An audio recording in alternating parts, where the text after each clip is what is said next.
The Visit. After a decade of movies that's reception ranged from mixed to The Last Airbender, in 2015, Shyamlan finally made a movie that went over pretty well, actually managing a fresh rating on Rotten Tomatoes and doing pretty well financially. And despite that, I still think this movie is pretty underrated. I freaking loved this film. It's one of my favorite rewatch movies. Two kids named Becca and Tyler, played respectively by Olivia DeJonge and Ed Oxenbould, are heading to their grandparents' house while their mother goes on a cruise. The two had never met their grandparents, and so Becca, an aspiring filmmaker, wants to make a movie on their week-long visit. Things start out fine, but over the next few days, their grandparents begin acting strange, from attacking random strangers to running around in the middle of the night. Alright, so here's the main thing you gotta know about The Visit. It's not a horror movie, it's a comedic thriller. It's equal mix funny and thrilling and very good at both of those. I was surprised how much I was laughing at parts of this, from Tyler's rap career to Becca's pretentious attitude, to those weird extras who want to be part of Becca's movie. There are plenty of laughs in this, but it's also pretty creepy. The two grandparents are genuinely unsettling, but it starts out pretty tame. You aren't really sure if they're just a little off due to their age or if there's something wrong with them. Yet as the movie goes on, things get more and more scary. It does a good job of putting you in the two kids' shoes, in a place they don't know, with people they don't know who are acting pretty off. Grandma goes walking around at night. Is it sundowning, or is she planning to hurt them? Grandpa attacks a man he thinks is watching them. Is he a psychopath or a schizophrenic? They'll be playing hide and seek under the house when all of a sudden Nana shows up behind them and starts chasing them.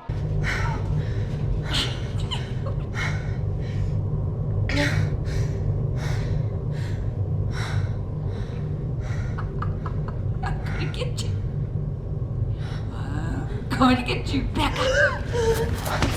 But then it turns out she's just playing a game, or was she? By the time we get to the end, I am on the edge of my seat. It involves the most terrifying game of Yahtzee ever. And I just like these two. The two actors are great, and they both have arcs due to their father leaving. Tyler thinks him freezing up in football games caused him to leave, and Becca can't even look at herself in the mirror. Although apparently Tyler has germophobia, it barely ever comes up and he willingly goes under the house. Alright, so this is a found footage movie, kinda, more of a faux documentary, but it does a lot of the found footage tropes. It's great at it, although these two children have the nicest cameras with amazing microphones. It's not trying to be realistic, it's a stylistic choice. Becca is a pretty good filmmaker, there's a lot of really pretty shots in this, and the editing is very good. There is a twist, like an actual twist, not just a revelation. It did genuinely get me the first time and adds an extra layer of suspense for the finale, but now looking back, while not impossible for this twist to happen, it does rely on a lot of things going in a very specific way for it to happen. But what makes the movie work is the theme of forgiveness and letting go of past grudges. Their mom stopped talking to her parents after a fight they had where they hated the man she was dating, and the two kids hold hate for their father for leaving them, but they learn to not hold on to hate and forgive. As if their mom did that, none of this would have happened. There are some genuinely sweet moments in this. It has heart. This is a very humble film. It was Shyamalan wanting to get away from studio movies. In fact, he would use the money he made from After Earth to fund it,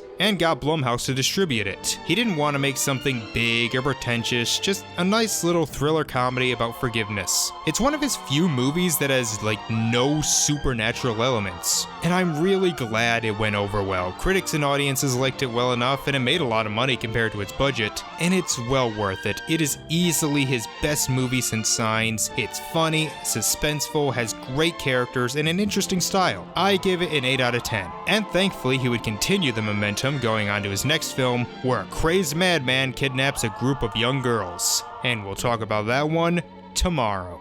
See you then.